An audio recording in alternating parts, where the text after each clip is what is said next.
The final thoughts for week 2 of the NFL season. Ladies and gentlemen, the fellas, welcome back to the podcast and the YouTube channel. Sit back, relax. This next half hour to 40 minutes or so is going to be for you so that you can get edumacated, win all the Dollarooskies, and be set up for week 2 of the NFL season with all the information you could possibly understand about how to win your fantasy leagues, sports betting, and oh yes, daily fantasy sports, whether you're playing on DraftKings, whether you're playing on Jock Market, whatever it might be for week 2. I appreciate you all telling me we had a fantastic week 1, and we're going to, right now as it stands, have a really good week 2 from a viewership perspective and engagement perspective. You all rock. You make this the best community in all of fantasy sports, and hey, let's blow that up a little bit in all of YouTube. Yeah, I'm going to go there on this one. But thank you for being here. I appreciate it. If any point during this video, and if you're not already and you've seen a video of mine, shame on you. Give yourself a little pat on the back though, a little encouragement, like button, big old subscribe button pops up. I really do appreciate that. That is the #1 way to help this channel grow. I get a lot of stardom situm questions actually in my comments. I try and do a live stream every Thursday at noon, but I know everybody can't make that and ask a question. And then somebody had the idea, why don't you just have people ask you on TikTok and you can use that as content. Just make videos and answer the questions. And that's a great idea in my opinion. It takes 30 seconds. I don't have the time to actually edit a bunch of real videos. So why not just document a bunch of answering of fantasy questions? And it seems to be doing pretty well after one day. So if you have any questions for fantasy, Sal Vetri on TikTok, leave a comment on one of my posts and I will get to it eventually. I would like to introduce, drumroll please, the sponsor of today's show. Heavy hitters coming in right now. Big honchos. Jock Market. Look.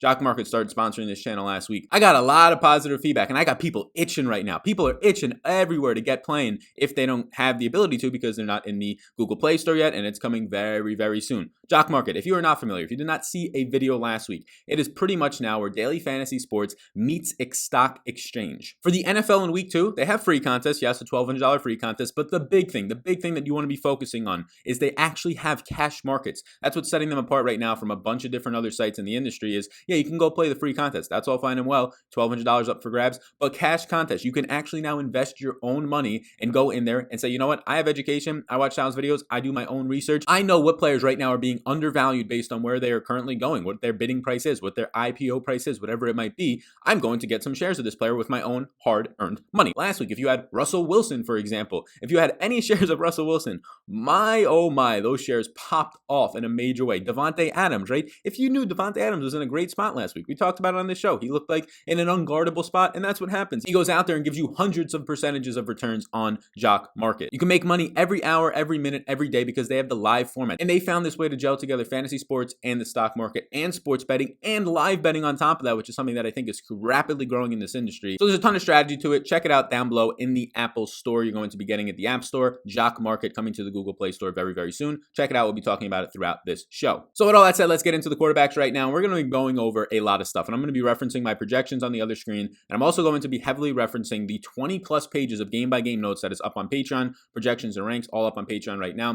But let's start it out with Matty Ice, Matt Ryan. So it looks like Atlanta might be at a disadvantage on the offensive line against Dallas in this game. It's not anything crazy, -6% according to Pro Football Focus. Dallas's defense in week 1 ranked 16th in pass rush. Their overall coverage ranked 28th though, so it looks like it'd actually be a nice matchup if he gets time, Matt Ryan, in that secondary. Matt Ryan in week 1 threw 54 times. He supported 3 receivers for over 100 yards and 10 targets each. He had 450 passing yards and 305 completed air yards. The Cowboys' Jordan Lewis, a slot cornerback out of Michigan, a very good player now, been in the league for a couple of years, is going to be questionable with an ankle for week 2, so something to keep an eye on. Matt Ryan averaged 8.3 yards per attempt in week 1. I have him projecting out very nicely, and we know the obvious stacking options. Julio, Calvin Ridley, although they're expensive, they're still cheap options. Russell Gage pops off last week, and they're continuing to say that that's going to be something to keep an eye out for. It's not just a one-hit wonder. I mean, he did it last year, leading the entire team in targets during the final 4 or 5 games of the season, although Ridley was hurt. And you also have Hayden Hurst, who ran a lot of routes, but had a tough matchup last week against Bobby Wagner and Jamal Adams in that secondary and in the middle linebacking core for the Seahawks. So lots to like here for Matt Ryan. I like it a lot. Nice pace environment as well. Next up, you get Matthew Stafford here coming into this one as an underdog, a 5.5, 6-point underdog against the division rival Green Bay Packers. He's $6,200 on DraftKings.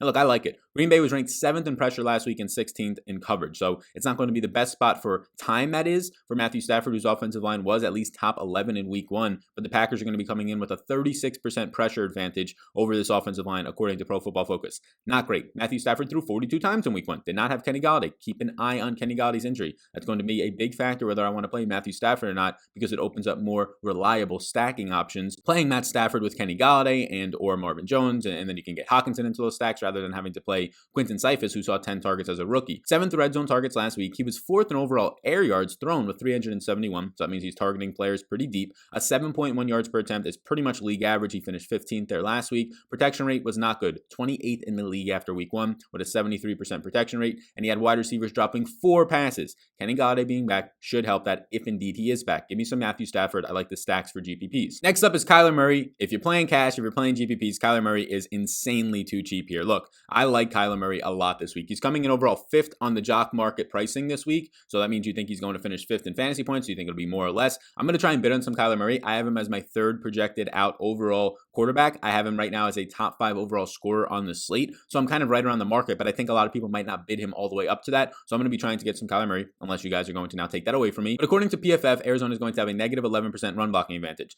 The Washington defense ranked very good, 3rd overall in pass rush in week 1 against a bad Eagles offensive line. Their defense ranked 12th in coverage. Their defense looked very good, but a lot of that was powered by their front 7, which looks to be an elite front 7 right now. Kyler Murray, his legs were going yet again. He was not good in the passing game at all. He was actually very bad, but his legs kind of made up for that, and getting the victory made up for that. He only averaged 5.4 yards per attempt. League average is 7. Like, that's absolutely abysmal, but he had 13 carries for 91 yards and a touchdown on the ground. And he's going to have to use that mobility again, and he might actually get it to be able to, because a lot of his runs in week 1 were off his scrambles because the offensive line was breaking down. And you're going to be seeing that probably this week again against a Washington defense that had 8 sacks in week 1. But Kyler Murray's rushing upside, he projects out as my number 1 value play on DraftKings at the quarterback position, which means he looks like a very good cash game consideration and a good cash game option. So you get Philip Rivers in just a matchup that Aaron Rodgers destroyed last week, and Devontae Adams and Scantling and Alan Lazard. All these players went off against this Minnesota secondary with rookie Holton Hill out there and Mike Hughes, and just not a lot of great players, and they got absolutely torched. Philip Rivers is going to come in, according to PFF, with a 33% pass blocking advantage behind that fantastic offensive line,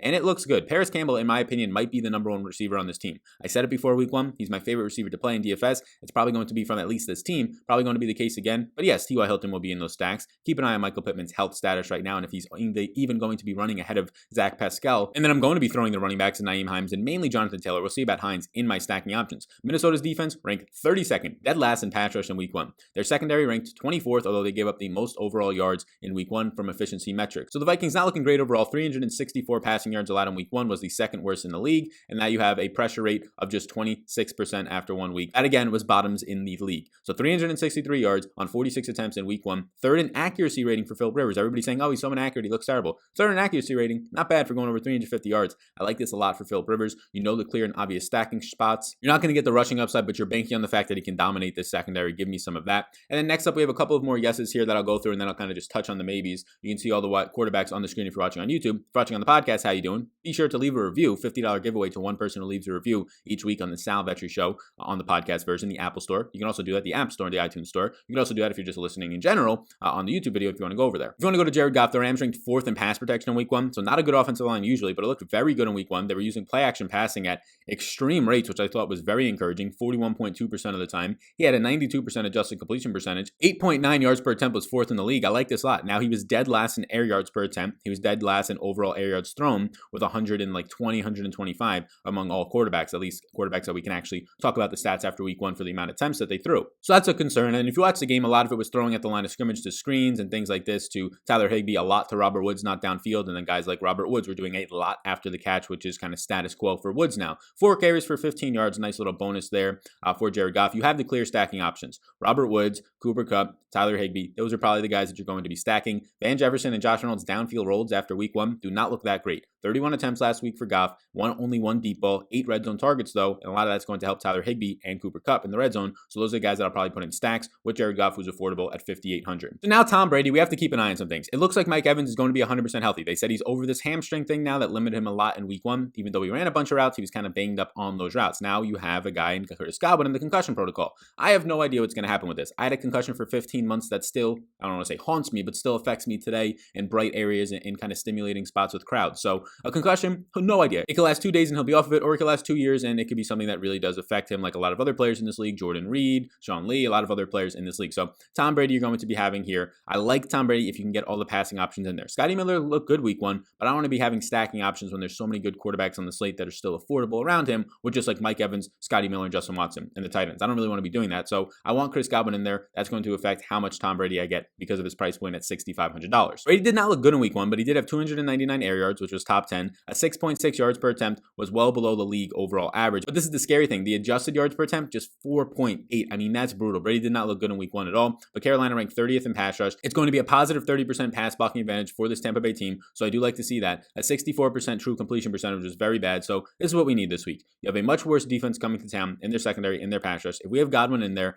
I do think that they're going to have enough time for Tom Brady to kind of pick this defense apart. The issue is you have a very similar play this week in terms of not a lot of mobility, going to be pocket passing in Philip Rivers, and he's cheaper with healthier options around him. So not as interested in Tom Brady compared to the other guys around him, but definitely will be in play for me if Godwin is healthy. And then the final yes, I'll read off the other guys who are going to be maybes. Lamar Jackson and Mahomes, yes, you can play them. If you can afford them in cash, go for them. In GPPs, I'll be having more Mahomes stacks with his weapons, and you also have cheap guys to stack in there like Demarcus Robinson. Of course, you can play them. Some more maybes. Carson Wentz looks like the offensive line is going to be healthier. I like that. Gardner Minshew, a 95% completion percentage, 100% adjusted completion percentage last week on 20 attempts. Now they come in as 10-point underdogs. He's going to have to throw a little bit more. Mitch Trubisky, Tyrod Taylor, and Deshaun Watson are all maybes for me. My final yes is Dak Prescott. I don't know if they're going to have a pass blocking advantage here. The offensive line without Lyle Collins, with Travis Frederick retiring, looked really bad week 1. He was pressured a lot, Dak Prescott. It was kind of concerning. So I think they're going to have a negative pass blocking advantage here. That's what Pro Football says, negative 14%. Atlanta's defense was 12th in pass rush, 26th in coverage though, which is kind of status quo now. Atlanta's secondary being terrible for the last 3 to 4 years. They gave up 299 passing yards week 1, which ranked 28th out of 32 teams in the league. What you're getting right now is starting offensive tackles Cameron Irving and Lyle Collins are both going to be out this week. So yet again, it's going to be an issue for this Dallas offensive line.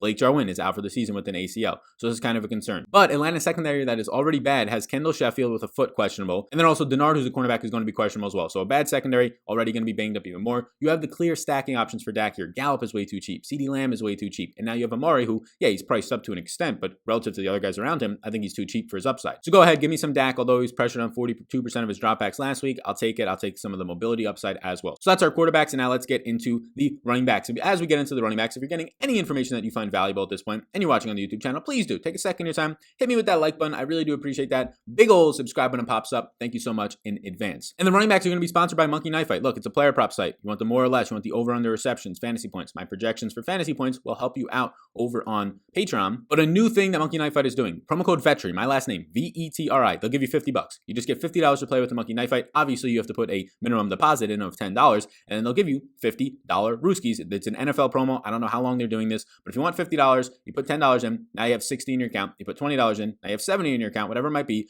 $50, promo code VETRI, VETRI, allows you now to just play a bunch of props. You think Ezekiel Elliott's going to have over under 2.5 receptions? I think he's going to have the over on that one. Things like that. So be sure to sign up. It's linked down below for the link to get over there, and then use the promo code VETRI, VETRI. Let them know that you came from the show and get you a $50 Rooskies. So now we get into the running backs. Look, Christian McCaffrey is always going to be somebody I'm interested in, but there was kind of a concern with only 4 targets in week 1. Christian McCaffrey only having 3 receptions, right? He ends up getting in on the ground twice for over 90 yards, but only 3 receptions for 38 yards, I believe, in the air. That might be somewhat of an issue, and that concerned me a little bit, but then I looked into it more. He played 100% of the snaps, Christian McCaffrey. He had an offensive line that ranked 26 in run blocking, so that's a concern. Against Tampa, that was the #1 run defense last year, according to DVOA, and 10th after week 1. So it becomes an issue, but he played 100% of the snaps, 93% of the opportunity share, 6 red zone touches, and he had 26 total touches. And here's the thing that gets pretty interesting. He ran 26 routes. He had a 76% route participation, which was still tops in the league. So I don't really think there's much to dive into here. Teddy Bridgewater maybe didn't target him as much, but I think it's going to all come to play when he ran a route on 76% of Teddy Bridgewater's dropbacks. Again, by far #1 in the league last week,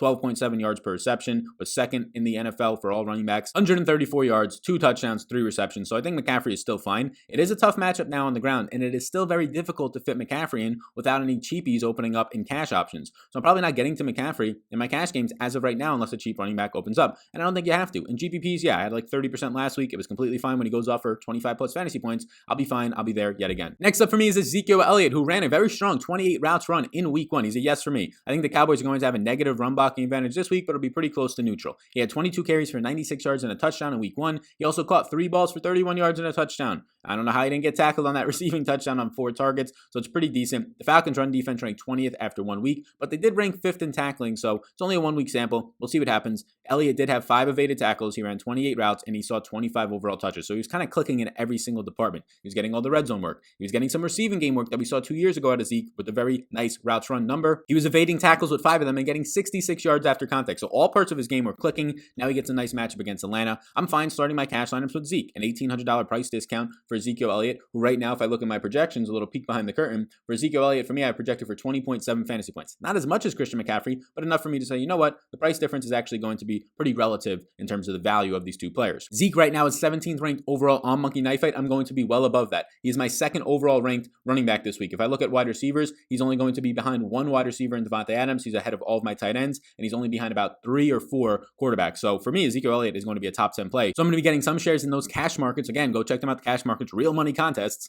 over there in Ezekiel Elliott. He looks a little bit too cheap, and this next guy is going to look way, way, way too cheap on Jock Market. 24th overall there. Kenyon Drake is somebody that I'm going to get way, way, way, way, way too much of this week. All these guys for Arizona seem to be underpriced outside of the man who absolutely blows up last week in DeAndre Hopkins. He saw 71% of the snaps in week 1. He saw overall 18 opportunities, so he saw the bigger overall opportunity share. Kenyon Drake, 16 carries, 60 yards, and a touchdown in week 1. He ended up seeing 2 targets, just 2 catches for 5 yards. Chase Edmonds actually saw 5 targets and 3 receptions and a touchdown receiving, so maybe a little bit of concern in the passing game there for Kenyon Drake. Washington's defense ranked 12th in run defense in week 1, 19th in tackling overall, but I'm okay going back to Kenyon Drake here because even if I only give him like 16 or 17 touches, this matchup and his overall projection at the price point is looking way too good. I have Kenyon Drake projecting out for almost 18 fantasy points. Right now, Kenyon Drake is my number 1 value play on DraftKings. Value play does not mean who's in the 3 and 4K range at their positions. No, it means who's going to be the best bang for your dollar. And overall, right now on DraftKings, out of all the running backs, Kenyon Drake actually is my number 1 value play in the slate at just $5,900. I like it. We saw him run 25 routes. He's involved there as well. We see him on the field in far majority of the time. Over 70% snap share is actually good to see. I was expecting to see somewhere around 60 or 65%.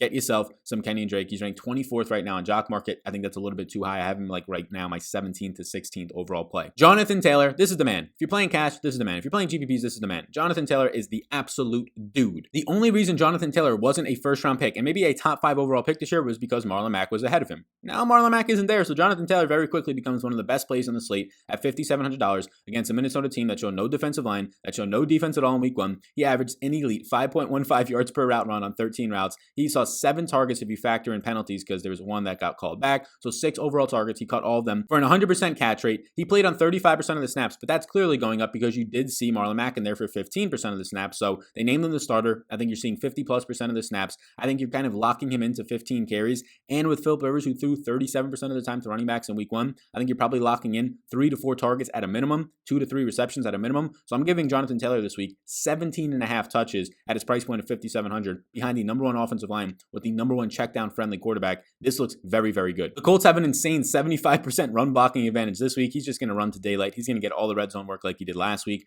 9 carries for 22 yards on the ground, 6 receptions for 67 yards in the air on 6 targets in week 1. Vikings ranked 31st in run defense and 17th in tackling after 1 week. The stars are aligning. Jonathan Taylor, 47th ranked right now in Jock Market. I think a lot of people might go here as a popular play, but it's just too good, right? Go ahead, bid on Jonathan Taylor. Don't be afraid to bid a little bit higher. I have him right now finishing as a top 25 overall play this week. I like Jonathan Taylor a lot on Jock Market. I love him a lot on DraftKings. And then my final 3 yeses at the running back position. We'll start with Miles Sanders, who seems to be over this injury after he missed week 1, likely to go now in week 2. Philly ranked 31st in run blocking in week 1. Not great. Now you have the Rams coming in who ranked 14th in run defense in week 1. Defensive line from a pressure standpoint, better than their run defense though. At 6K, he's just too strong of a play for me, Miles Sanders, right now at this spot. Miles Sanders, if I filter this by value at $6,000, he's going to be a top 5 play for me. Look, Miles Sanders is game flow independent with his passing game role. I think you're going to see Miles Sanders seeing a minimum of 15 touches, the upside of 20 plus, in a spot that I think he can benefit from. I like this a lot on all formats. Clyde Edwards-Helaire got the workhorse role with 6 overall touches in the red zone. He had 25 touches in week 1, first running back to do that in a very long time. The Chiefs have a positive run blocking advantage this week, 25 carries for 138 yards and a touchdown. No receptions on 2 targets.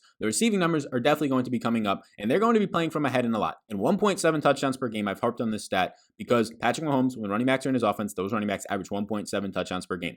And when a guy's going to be seeing 20 plus touches, and maybe he doesn't see it this week, although I think he'll come close in Clyde Edwards-Helaire, he's going to find the end zone a lot in an offense that's always going to be projected for a lot of points. A 28.5 team total this week, I like Clyde Edwards-Helaire. And then Derrick Henry, it's pretty clear. A.J. Brown is now going to miss, but they were already 10.5 point favorites. They gave Derrick Henry 34 touches in week 1. Derrick Henry only saw 3.7 yards per carry in a difficult matchup. Now gets a, I would say, very easy matchup against a Jacksonville defense and a front here. Derrick Henry looks to be a smash play if you play on sites like FanDuel, where it's only a half-point PPR or no PPR, but a plus 33% run blocking advantage. I don't know if I can get there in cash games with Derrick Henry with guys like Zeke around him who have outs in the passing game, but in GPPs, Derrick Henry looks like a strong play. Again, 31 carries, 34 over touches, 94% opportunity share. He actually ran a career high 22 routes and saw 3 targets and 3 receptions in week 1. That's encouraging. He saw 2 goal line attempts. He saw all the red zone work, 8 red zone touches. So yes, Derrick Henry is set up to explode. The rest of my running backs that I have interest in, there's a lot of them, right? Like Aaron Jones, Ronald Jones, who saw a ton of work in week 1, 17 touches on the ground, but he only ran 11 routes as LaShawn McCoy was the primary receiving game back. James Robinson, who saw a ton of work in week 1 and actually saw a lot of yardage, over 85 total yards on 17 touches, 16 carries, which Chris Thompson saw none of them. But now they're 10-point underdogs. Does Chris Thompson get some more run? Maybe. That's why he is a maybe for me. Tariq Cohen, Melvin Gordon in a brutal spot versus Pittsburgh that just held Saquon Barkley to 6 yards, but Philip Lindsay is, as of right now, leaning like he might not play. Nyheim Hines, 5,300 is fine, but I'm going to the workhorse and Jonathan Taylor on his team for $400 more. David Johnson, tough matchup against Baltimore, but he still looks good. He ran 32 routes in week 1. If he's going to be that involved in the passing game, it's hard not to like David Johnson below $6,000 in all formats. 39th ranked right now on Jock Market. I think that's a little bit under. I have him as around a top 35 play. Austin Eckler, I'm still fine on. 20 touches, 19 carries, a career high. Yes, only 3% of the passes from Tyrod Taylor went to running backs. That's a concern, but this week's matchup against the Chiefs, who have been historically bad against the run the last 2 to 3 years, and we're second worst in the league week 1. I'm fine going back to Eckler. Dalvin Cook, Todd Gurley, and Saquon are all maybes for me. So I have my primary yeses, the 7 that we kind of went in detail on. Let's now move to the wide receiver position. And wide receiver, as always, is going to have so many names, so I'll kind of list off the ones that are just going to be my stacking options and maybes because I have just so many wide receivers listed. I've got like 38 listed here, 37, because if I'm going to be stacking like 12 different quarterbacks in my 150 lineups, obviously I'm going to have a bunch of wide receivers and then some one-off options. So to start this bad boy off, Chris Godwin. Look, Chris Godwin's in the concussion protocol. If he clears this thing and he's healthy to play, he's good to go. 2 years ago, Davante Adams was in the concussion protocol on Sunday, and then on Thursday Night Football, he played and had a fantastic game with 2 touchdowns. So don't be telling me, oh, he's in the concussion protocol. Is he going to be 100% healthy?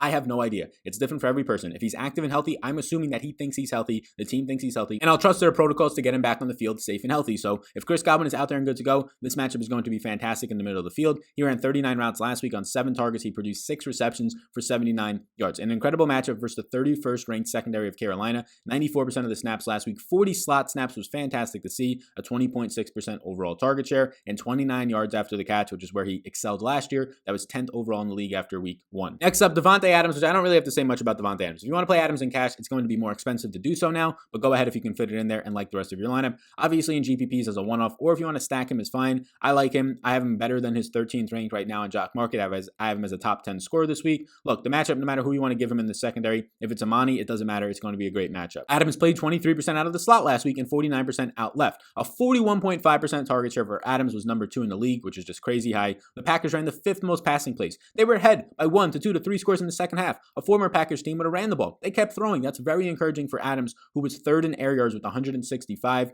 1st in catches with 14, 119 completed air yards with 2nd. So much opportunity on 3 deep targets as well. Adams, of course, is in play for me yet again. Julio Jones, likely going to see some Trevion Diggs here. It's a fine spot. Trevion Diggs is not going to be too much of a concern for me, right? A rookie, 43% positive matchup for Julio, who went off last week for 9 catches, 157 yards on 12 targets, ended up being a 23% overall target share. He'll also see some of Woozy. It's not going to be a shadow matchup by any means. 188 air yards was 2nd in the league after week 1. 13.1 yards per target was 10th. I like this a lot. PFF grades him as the 9th overall wide receiver advantage so far this week. So yes, Julio, of course, is in play, and in those Matt Ryan stacks, he's going to be an option. $7,400 is expensive, but when you compare it to the upside of guys that are priced at running back positions in that price range, yeah, I think there's a lot of upside here for Julio to see, again, a ton of yards again and a lot of targets. He's a targets and yards monster, which is something that's going to be awarded on DraftKings in a PPR format. DeAndre Hopkins likely sees Fabian Moreau, who's very good in week 1, but terrible last week. So I think a lot of that has to do with their pressure. Hopkins goes off in week 1 for 14 receptions on a 43.2% target share, tops in the league, 103 air yards, which was 22nd. I think you're going to see more Christian Kirk this week, who was locked up by Richard Sherman last week. So maybe not a breakout performance from Hopkins.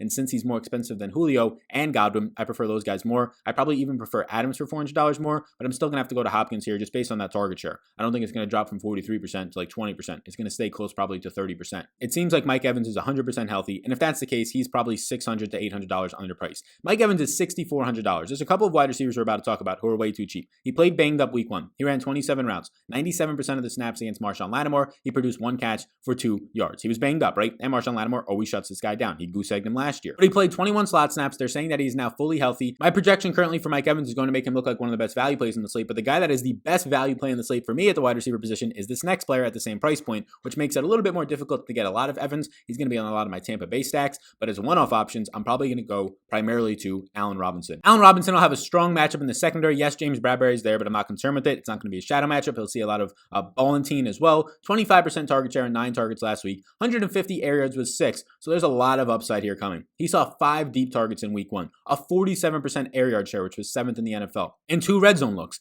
Allen Robinson at $6,400 is criminally underpriced. I actually personally view Allen Robinson as an elite wide receiver in this league. At $6,400, I have him projected for 17.8 fantasy points. That is by far my number 1 value play at the wide receiver position. I'm going to have a lot of Allen Robinson. He currently ranks out 46 on Jock Market. Go dominate that. Go ahead, download Jock Market. I'll also call out that their app is linked down below. Their website is linked down below. Check out Jock Market ASAP and get some shares of Allen Robinson. And then there's just a couple of other receivers in this price range that I like. I like DJ Moore at $6,300. He played 92% of the snaps last week. He saw 100 air yards, which is top 25. 2 deep targets, 13.5 yards per attempt. He'll probably see a very easy matchup in the secondary led by Carlton Davis. That should be fine. 33 routes run last week and 9 targets. Yes, you saw Robbie Anderson and Curtis Samuel also seeing a lot of targets, but I think DJ Moore continues to be the stud here, and I think he's going to be fine. There's no reason to get overly concerned with the target share distribution yet because he still saw a pretty nice 26.5% target share in week 1. Amari Cooper is going to be on a lot of my DAX stacks at $6,300. Makes it easy to get to him. Last week he had 10 receptions on 13 targets for 81 yards. He played 100% of the snaps in week 1.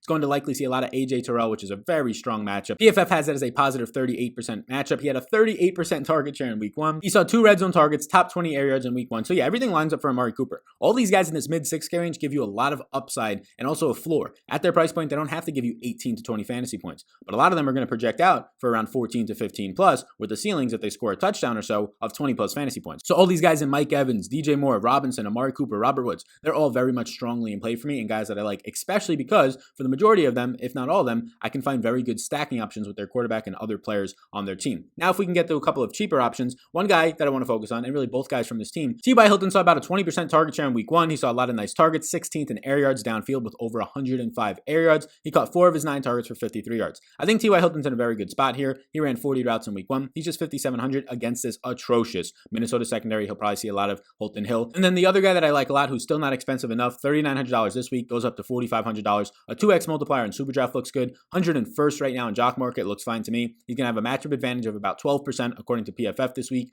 9 targets last week, a 20% target share, 6 receptions for 71 yards, instant connection with a guy in Philip Rivers in the slot, who's a slot plus version of Keenan Allen. Kind of looks like Chris Godwin out there. Out of Ohio State, Big Ten school as well as Godwin. In Paris Campbell, go ahead and give me some of that. The other guys that I think I have as yeses right now, Terry McLaurin, Michael Gallup. I love Michael Gallup in these stacks. Michael Gallup is way too cheap right now. Michael Gallup is my number 2 overall value play projection-wise, 14.8 fantasy points at 5,600 against Atlanta. Yes, Michael Gallup is probably going to be the first player into any DAX stacks that I start, or if I'm only playing one lineup, that's where I'm going to start. I'm going to try and go to Michael Gallup and Amari Cooper and see what we can do from there. A lot of people are going to be down on Michael Gallup after his week 1 performance. He is way too cheap this week. And then my final yes, Deontay Johnson. Saw 10 targets. Yes, Juju got in the end zone twice, but Deontay Johnson actually saw 10 targets in week 1 on that Monday night game from Big Ben. He's going to have a fine matchup this week. I like it. 6 receptions for 57 yards, a 32.3% target share after 1 week. Very sneakily, top 6 in the league, 6th overall. He had 2 contested catches that he brought both of them down. This kid was very hyped up in like April and May for fantasy leagues, and after week 1, he's kind of fitting that bill. Expect Deontay Johnson to find the end zone very soon, if not this week. Some other receivers to just call out here. Jalen Reagor finished 7th overall in air yards. He's $4,100. Any Wentz stacks that I go to, yes, Jalen Jalen Reagor is going to be an easy fit in there. Also a 2x multiplier on Superdraft,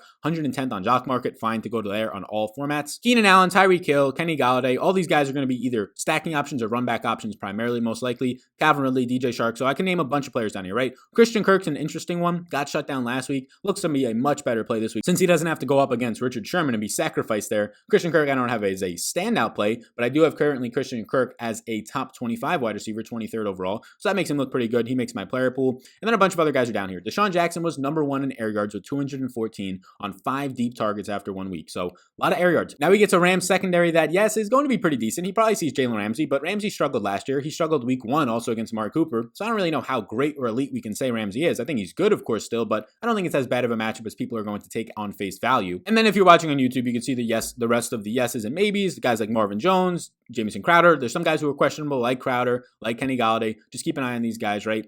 Before you set your final lineups, of course, as always. But a lot of guys down here. Cooper Kupp, Rashad Perriman's only $3,800. He's in play. Also should point out, since it looks like AJ Brown's going to miss, it makes Marlon Humphreys more appealing at $3,400, probably from a cash game perspective. It makes Corey Davis, who had over 100 yards in week 1, and finally the top 5 overall pick a few years back, does something. It makes him look more appealing. These guys join my interest pool. I do like Derrick Henry in the run game a lot more there, but they're at least cheap options and maybe cash game considerations. And then finally we get to tight ends, where I have a couple of yeses and then a list of maybes. So before you get here, please do hit that like button if you could for me one time. Thank you, Jock Market, for sponsoring this video. I really do appreciate it. Be sure to check them out in the App Store. It's linked down below for the Apple Store and their website as well. Take 2 seconds of your time, click that link in the description, and it'll take you right on over there so you can get the app and you can dominate some people in those cash markets. A like button, subscribe button, thank you all so much. About 15,000 of you viewed this video last week. Absolutely insane. Thank you for all the support. I really do appreciate you all. We'll start off with Mark Andrews at $6,300, who had 5 catches, 86 yards, and 2 touchdowns. He played a lot more snaps last week with no more Hayden Hurst there. He's now off to Atlanta. That was good to see. Normally he doesn't play a lot of snaps, but he still runs a lot of routes.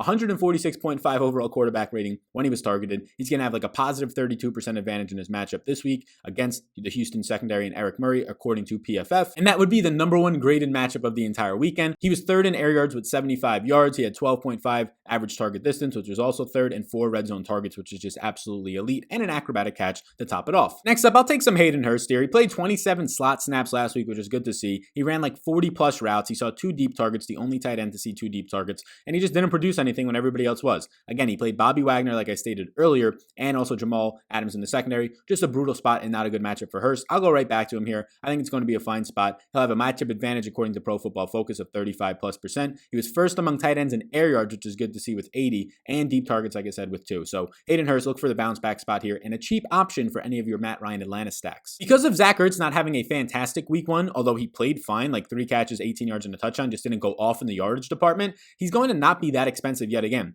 Only $5,600 is way too cheap for having 18 slot snaps and 7 targets last week, tied for 3rd among all tight ends. He played overall 92% of the snaps, ran 26 routes, a 16.7% target share. He saw 57 air yards, which is top 8 in the league, a deep target and a red zone look. So look, I don't think there's anything wrong with Zach Ertz after 1 week. Dallas Goedert just had a nice big play and run after the catch for a touchdown, and that makes him pop off a little bit more, but it also increases Dallas Goedert's price point to now make him look very similar to Zach Ertz, which I don't think is the case, at least not yet. So yes, Zach Ertz for me at $5,600 is indeed in play. Alrighty, and here's your cash game tight end. Look, it's just too easy at this point. $3,600 Logan Thomas. You can obviously go to other options for cash game tight ends, but how am I not going to recommend $3,600 Logan Thomas in all formats? A 26% target share in week 1. He had 8 targets, second behind only Dallas Goedert for all tight ends. He was 4th in air yards with 72. He had 4 receptions, 37 yards, and found the end zone on those 8 targets, led the entire team with a 26.7% target share. It's going to be a fine matchup. Maybe it's a slight disadvantage against Arizona, who really did hold down George Kittle and the tight ends in the middle of the field against the San Francisco 49ers. They were terrible last year, but they kind of fixed some of those things,